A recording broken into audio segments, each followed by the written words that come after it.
Hey, it's Troy here from hittingitsolid.com. I want to talk to you today about chipping around the greens, and more specifically, what club should you be using when you're chipping around the greens, because the decision you make can often have a really big bearing on the chances of you getting the ball close to the hole as possible. So when I'm chipping around the greens, typically there's a lot of things you need to take into account. For me, I look at how far away from the pin I am, whether I need to go over something, where the pin is located on the green.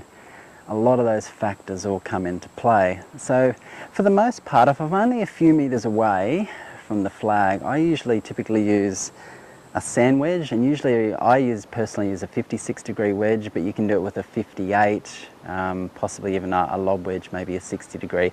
And most commonly I'll use that if I don't have a lot of green to work with. I might need to chip it over something, over a little mound, maybe even over a little bunker, and usually that's the club of my choice. It's the one I use more often than not, but it's not always the case. So if I hit one like this, you'll see,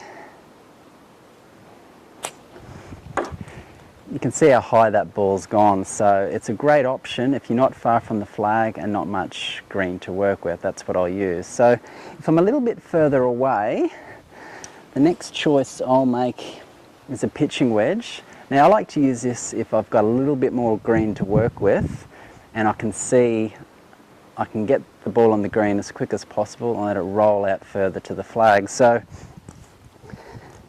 for me, my object, particularly when I'm using something like a pitching wedge and lower, I try to get the ball rolling as quick as possible. So I'll find a point on the green where I'd like to land it, and I want to get it to that point and let it roll as much as possible.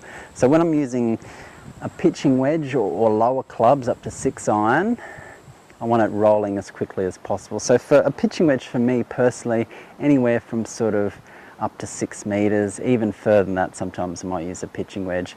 And you'll see from here, it has a much lower, you can see how much lower trajectory it had than the sand wedge. Quite often you can get away with a pitching wedge if you're a lot closer to the green, but a personal choice for me, I like to be a little bit further away. So that's the pitching wedge. Now the next option I might go with will be an 8-iron or a 9-iron. If I'm, say, a little bit further away, maybe 7 or 8 meters, if I don't have to chip it over anything high, I don't have to go over a bunker, don't have to go on any mounds, and I just want to get it on the green as quick as possible, don't want to get any spin, I just want to let it run out to the hole, an 8-iron is a really great choice for that. And you'll see if I hit one here, you can see how low that ball comes out. It's really ideal if you've got a pin position maybe tucked at the back of a green and you just want to get the ball on the green and get it running really quick. An 8-iron is a really great choice for that. You can get away with a 9-iron as well. They do pretty much the same thing. And finally, sometimes I'll even use a 6-iron if I've got a really big green, a really long green, and again the pin might be tucked a long way at the back.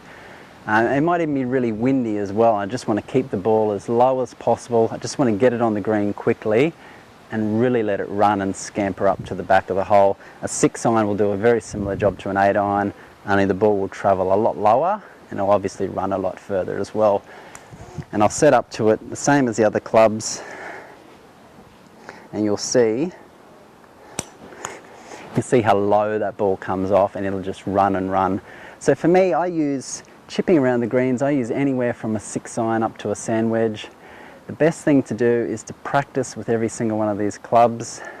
Find out what sort of feels right for you distance wise, whereabouts you want to land it.